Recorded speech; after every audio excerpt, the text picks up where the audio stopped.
So firstly see this video and then I'll tell you everything in detail. Disappointed. Anger, behaving badly, saying stupid things. Because that's what alcohol does to you. It messes with your brains. And you don't know what you're talking or saying. It's just anger and negative thoughts in your head, which are not even real or true, but you're just feeding that. People दारू P के लोग सच बोलते, सच नहीं होता. वो दर्द होता है जो सब लोगों को सच लगता है. पर और जो आपके सबसे नजदीक होते हैं वही सुन सकते हैं, वही समझ सकते हैं, वही बर्दाश्त कर सकते हैं. And I think that's one of the biggest reasons why I feel that I finally have stopped drinking since over a year now. So आप लोगों ने देखा होगा कि मोस्टली जो क्रॉनिक अल्कोहलिक होते हैं, जो रेगुलर अल्कोहल ड्रिंक करते हैं, उनके रिलेशनशिप्स ख़राब हो जाते हैं. ऐसा बोला जाता है कि उनका घर बर्बाद हो जाता है लोगों का. तो वो रीज़न क्या है, we will discuss over here. सबसे पहले जब आप स्टार्टिंग में अल्कोहल लेते हो, एक लाइक 2 पैग 3 पैग लेते हो, तो सबसे पहले अल्कोहल एक्ट करता है सेरिब्रल कॉर्टेक्स पे. सेरिब्रल कॉर्टेक्स आपको पता है कि एक इमोशनल रेगुलेटरी सिस्टम है. डाइवर्जेंट विजन देता है ये आपको, समझने की अंडरस्टैंडिंग देता है, बेटर डिसीजन मेकिंग देता है. तो इसमें अल्कोहल क्या करता है, गाबा एक्टिविटी बढ़ाता है. गाबा की एक्टिविटी बढ़ाता है जो कि है इनहिबिटरी, मतलब कि ओवरऑल ये इसका इनहिबिशन करता है, इसको सप्रेस करता है. अब सप्रेस करता है, this means neuronal activity suppress होती है. उससे होता क्या है कि आपको स्टार्टिंग में रिलैक्सेशन फील होता है, और प्लस ये क्या करता है, न्यूक्लियस एक्कुम्बेंस यहाँ पे डोपामाइन और एंडोर्फिन रिलीज करवाता है जो कि है रिवॉर्ड सेंटर. तो स्टार्टिंग में रिवॉर्ड मिलता है, बट प्रॉब्लम कहाँ आती है, thinking capacity, decision making, emotional regulation, इस चीज़ को इनहिबिट कर देता है. इसीलिए इंसान इमोशनली रेगुलेट नहीं कर पाता खुद को. वो इन्जॉय करते हैं स्टार्टिंग में बिकॉज यहाँ पे रिवॉर्ड मिल रहा है, बट धीमे धीमे वो इनहिबिशन लॉस कर देते हैं.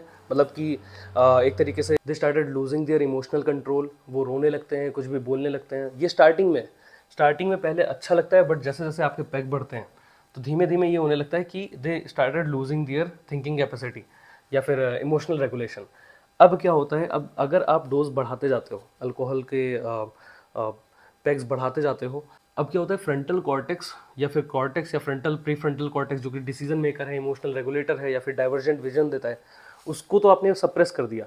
होता क्या है, जो आपका प्रिमिटिव ब्रेन है, जो रेप्टिलियन ब्रेन है, ये डोमिनेट हो जाता है. They lose their humanness more and they become more of animal because reptilian brain activate होने लगता है, या ये डोमिनेट करता है, जिसमें कि एमिगडाला एक्टिवेट होता है and then threat center activate होता है. इसीलिए ईजिली इंसान गुस्सा करने लगता है, फिर धीमे धीमे एग्रेसिव हो जाता है and more of sexual activities बढ़ जाती हैं. तो इसलिए आपने ऑब्जर्व किया होगा कि जब भी जहाँ पे भी जो लोग यूज़ करते हैं अल्कोहल बहुत ज़्यादा क्रॉनिक लेवल पे, दिल become more of sexual and more of reptilian kind of, मतलब एक एनिमल जैसे होने लगते हैं, या फिर एक तरीके से थ्रेटनिंग उनके लिए बहुत ईजिली हो जाता है. वो feel they start perceiving threat more, aggressive हो जाते हैं, गुस्सा करने लगते हैं. अब तो ये बात होगी, मान लो कि आपने एक दिन कैसे कैसे कंजम्पशन किया, but long term chronic alcoholic में आप देखिए, जस्ट सपोज आपका सबसे पहले अल्कोहल एक्टिवेट काम करता है सेरिब्रल कॉर्टेक्स पे, ठीक है. मान लो 2 या 3 पैक पे आपका ये एक्टिवेट हो गया, बट 5 पैक पे मान लो ये एक्टिवेट हो रहा है. इसमें फिर वही सेम चीज़ है, एमिगडाला एंड थ्रेट परसीविंग बढ़ जाती है, सेक्सुअल ज़्यादा हो जाते हैं लोग. अब इसमें क्या होता है लॉन्ग टर्म में, यहाँ पे जब ज़्यादा आपने यूज़ कर लिया, धीमे धीमे टॉलरेंस बढ़ जाती है. टॉलरेंस बढ़ जाती है कि आपको 3 पैक में वो मज़ा नहीं आएगा, आपको 5 पैक चाहिए होंगे. आपको अच्छा फील कराने के लिए, आपको रिवॉर्ड पाने के लिए, अच्छा फील कराने के लिए 5 पैक चाहिए. बट इस पार्ट पे 5 पैक भी काफ़ी हैं. 5 पैक से ही आप you start feeling like threat and aggression, frustration. तो इसीलिए जो क्रॉनिक अल्कोहलिक देखेंगे, जब टॉलरेंस हो जाती है उनको, मतलब 5 पैक इस पे काम नहीं कर रहे, 3 पैक काम नहीं कर रहे हैं, जब टॉलरेंस हो जाती है, क्रॉनिकली लोग पी रहे हैं, रेगुलर लेवल पे पी रहे हैं, साल साल भर पी रहे हैं, वो टॉलरेंट हो चुके हैं, they will not feel reward, they will easily start having this threat, aggression, frustration. और यही चीज़ होता है जब जो लोग लॉन्ग टर्म क्रॉनिक अल्कोहलिक होते हैं, वो इजीली गुस्सा करेंगे, फ्रस्ट्रेशन होगा, कुछ भी बोलेंगे. लोग ये बोलते हैं कि जैसे बॉबी देओल ने बोला कि लोग बोलते हैं कि अल्कोहल पी के इंसान सच बोलता है. सच नहीं बोलता, वो कुछ भी बोलता है. दे बिकम, वो ह्यूमन से सीधे एनिमल नेचर में आने लगते हैं अगर लॉन्ग टर्म चलता रहा तो. अगर आप रेगुलर पियोगे, 101% है, you will go into animal nature and you will destroy everything, every relationship, every your motivation, you'll destroy it 100%. And I know this, I have experienced.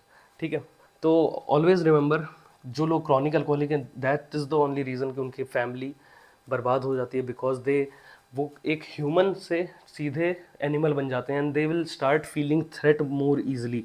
वो हर बार हर चीज़ में थ्रेट ही परसीव करते रहते हैं जो क्रॉनिक अल्कोहल यूज़ करता है। May be उनकी wife से लड़ाई हो जाएगी, उन्हें ऐसा लगेगा चीट कर रहे हैं, और जिसमें AIPD बोलते हैं, अल्कोहल इंड्यूस्ड साइकोटिक डिसऑर्डर, जिसमें वो अपने उन्हें लगता है कि उनकी वाइफ चीट कर रही है, उनके पार्टनर चीट कर रहे हैं, या उन्हें कोई उनका पार्टनर उन्हें धोखा दे देगा। ये सारी चीज़ें बहुत कॉमन है, इसीलिए उनका घर, रिलेशनशिप, एवरीथिंग गेट डिस्ट्रॉयड, जो क्रॉनिक अल्कोहलिक होते जाते हैं और जिनका डोज बढ़ती जाती है। Because again I am telling, starting में रिवॉर्ड सेंटर काम करता है, एंड देन डिप्रेसेंट काम करता है, मतलब कि एक तरीके से रिलैक्सेशन फील होता है, बट धीमे धीमे जैसे जैसे डोज बढ़ती है, ये इस पे एक्टिविटी काम ही नहीं करती है, ये पूरा का पूरा एक तरीके से टॉलरेंट हो जाता है, एंड लॉन्ग टर्म इफेक्ट होता है कि they start functioning from here, reptilian brain से वो काम करते हैं, इसीलिए वो यहाँ से थ्रेट परसीव करते हैं, गुस्सा, aggression, frustration and hyper sexuality, और ये सब चीज़ें हो जाती हैं, तो वो एक एज अ ह्यूमन से डायरेक्टली धीमे धीमे एनिमल नेचर होने लगता है। So this is the thing, this is the catch. What Bobby Deol is telling 100% truth, वो उन्होंने अपने एक्सपीरियंस से उन्होंने बताया जो बताया है, एंड आई नो, अगर if you want to enjoy, महीने में एक बार करो, and give space, give long space, means 2 weeks, 3 weeks और 1 मंथ, एंड देन आराम से enjoy it as if you want to. Otherwise I'll recommend better not to use this thing. अगर आपने स्टार्ट ही नहीं किया तो never ever go into this. Thank you so much.